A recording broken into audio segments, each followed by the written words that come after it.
마가복음 14장. 유월절과 무교절이 되기 이틀 전이었습니다. 대제사장들과 율법학자들이 흉계를 꾸며 예수님을 아무도 모르게 잡아서 죽이려고 하였습니다. 이들이 말했습니다. 명절 동안에는 안 돼. 사람들이 소동을 일으킬 수 있어.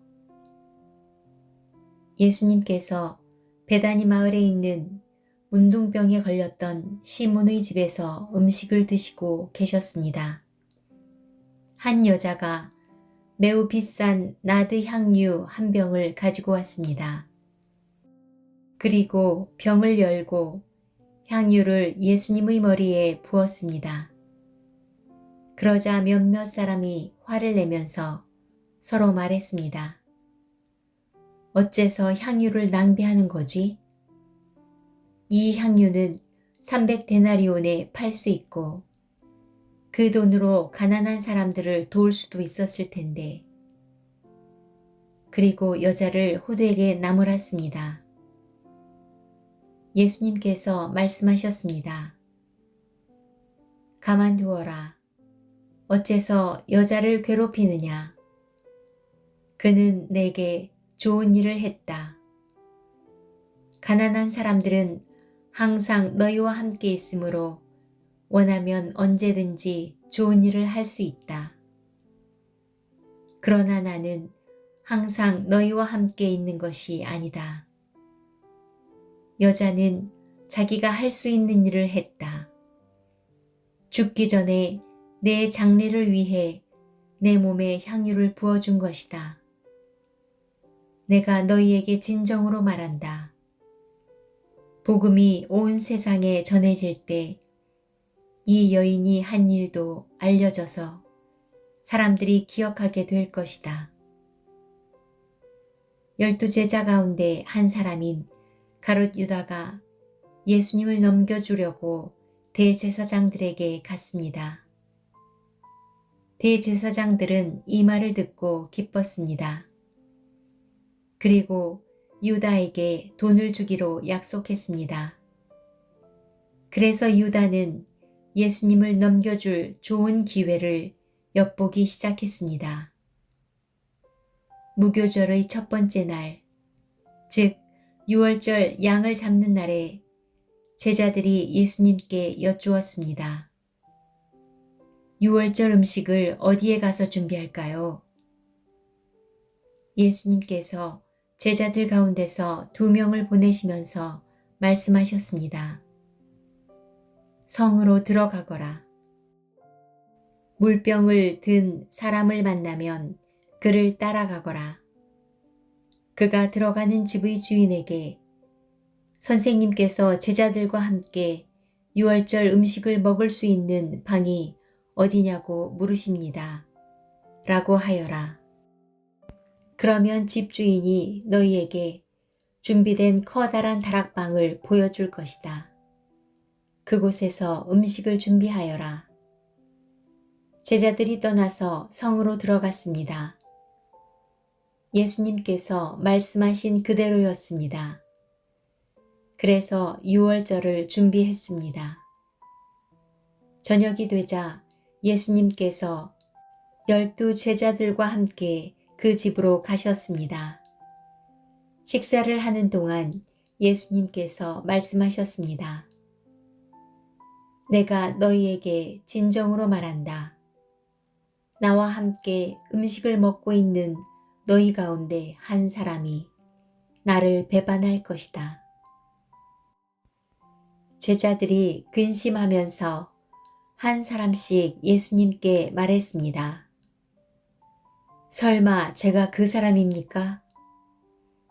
예수님께서 대답하셨습니다. 12제자 가운데 한 사람이며 나와 함께 그릇에 손을 넣는 사람이다. 인자는 성경에 기록된 대로 죽지만 인자를 넘겨주는 사람에게는 화가 있다. 그 사람은 차라리 태어나지 않았더라면 자신에게 더 좋았을 것이다. 식사를 하는 동안 예수님께서는 빵을 들고 감사 기도를 드리셨습니다. 그리고 떼어서 제자들에게 주시며 말씀하셨습니다. 받아라. 이것은 나의 몸이다. 또 잔을 들고 감사 기도를 드리셨습니다. 그리고 제자들에게 잔을 주어 제자들이 마셨습니다. 예수님께서 말씀하셨습니다. 이것은 많은 사람들을 위해 쏟는 나의 피, 곧 언약의 피다. 내가 진정으로 너희에게 말한다. 내가 하나님 나라에서 새 것으로 마실 그날이 올 때까지는 결코 다시 포도나무에서 난 것을 마시지 않을 것이다. 예수님과 제자들은 찬송을 부른 뒤 올리브산으로 올라갔습니다. 예수님께서 제자들에게 말씀하셨습니다. 너희는 모두 나를 버릴 것이다. 성경에 이렇게 쓰여 있다. 내가 목자를 치리니 양들은 흩어질 것이다. 그러나 내가 살아난 후 너희보다 먼저 갈릴리로 갈 것이다. 베드로가 말했습니다. 모두가 버릴지라도 저는 그렇지 않을 것입니다.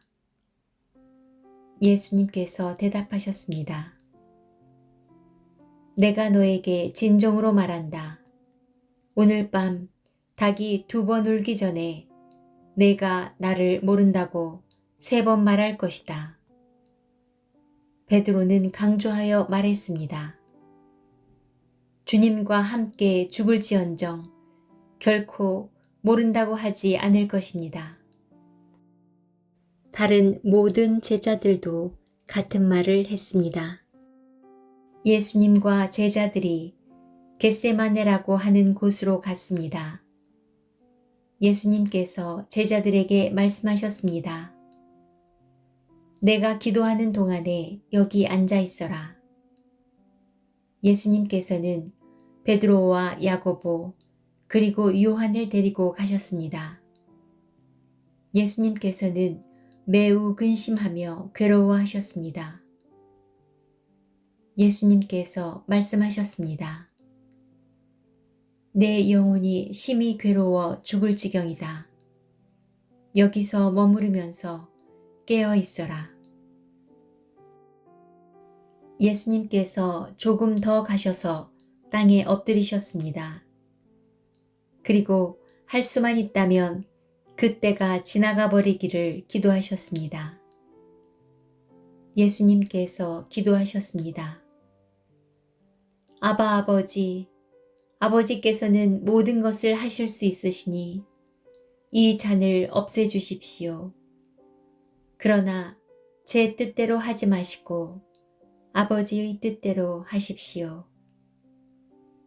예수님께서 제자들에게 오셔서 자고 있는 것을 보시고 베드로에게 말씀하셨습니다. 시몬아, 자고 있느냐? 나와 함께 1시간도 깨어 있을 수 없더냐? 시험에 들지 않도록 깨어서 기도하여라.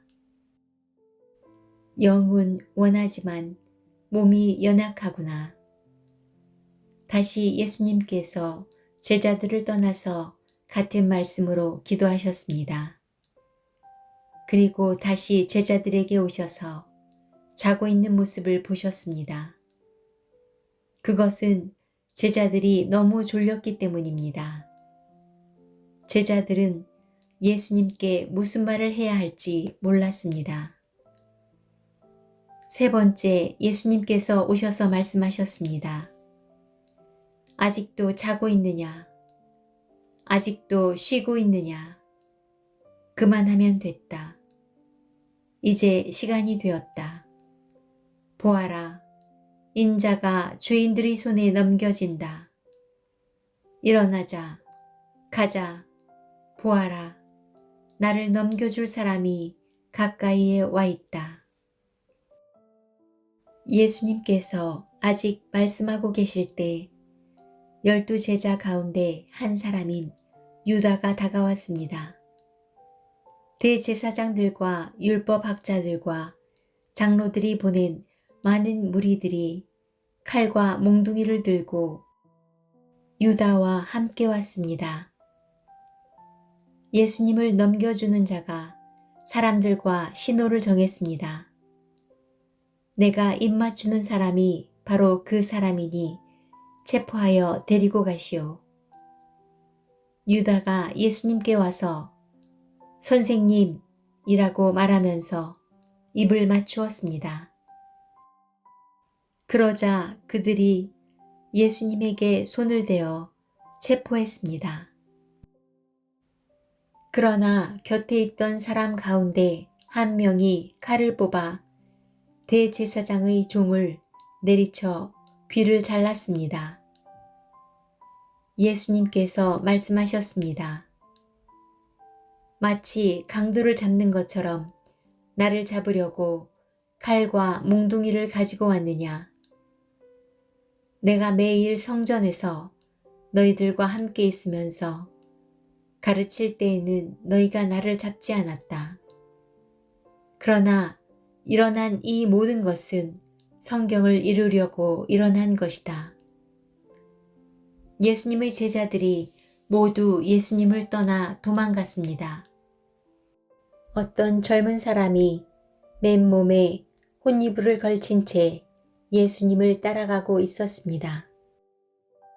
사람들이 그를 잡았습니다. 그러자 혼이불을 벗어던진 채 벌거벗고 도망쳤습니다. 사람들은 예수님을 대제사장에게로 데리고 갔습니다. 그러자 대제사장들과 장로들 그리고 율법학자들이 모두 모여들었습니다.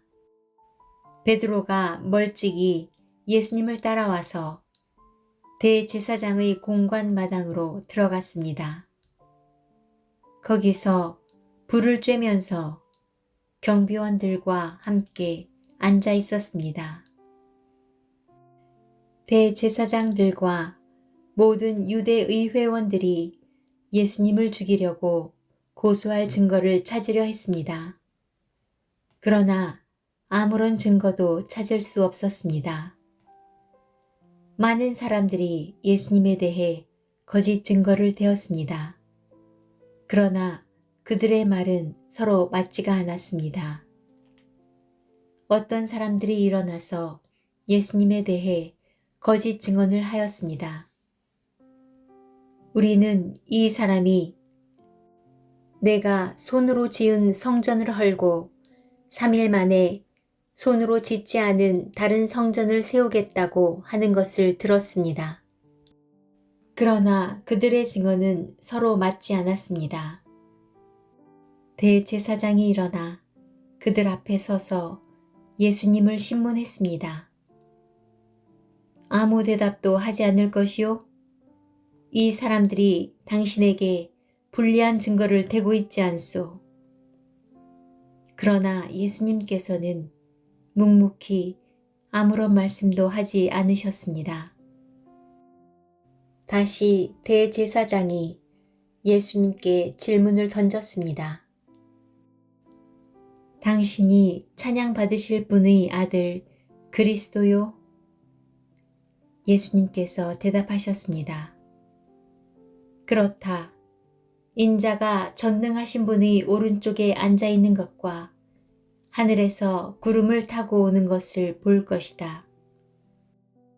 대제사장이 자기 옷을 찢으며 말했습니다. 무슨 증인이 더 필요하겠는가? 너희는 하나님을 모독하는 소리를 들었다. 너희는 어떻게 생각하느냐? 그러자 모두가 예수님을 사형시켜야 한다고 했습니다. 어떤 사람들은 예수님께 침을 뱉기 시작했습니다. 또 예수님의 눈을 가리고 주먹으로 때리면서 말했습니다. 예언자처럼 누가 너를 때리는지 맞춰보아라. 경비원들도 예수님을 끌고 가서 때렸습니다. 베드로가 공관의 아래쪽에 있을 때 어떤 대제사장의 여자 종이 왔습니다. 베드로가 불을 쬐고 있는 것을 보고 노려보며 말했습니다. 당신도 나사렛 예수와 함께 있었지요? 베드로는 부인하며 말했습니다. 내가 무엇을 두고 말하는지 모르겠다. 그리고 베드로는 입구 쪽으로 옮겨갔습니다. 그때 닭이 울었습니다. 또 여자 종이 베드로를 보고 다시 한번 거기 있던 사람들에게 말했습니다. 이 사람도 예수와 한패예요. 다시 베드로가 부인했습니다.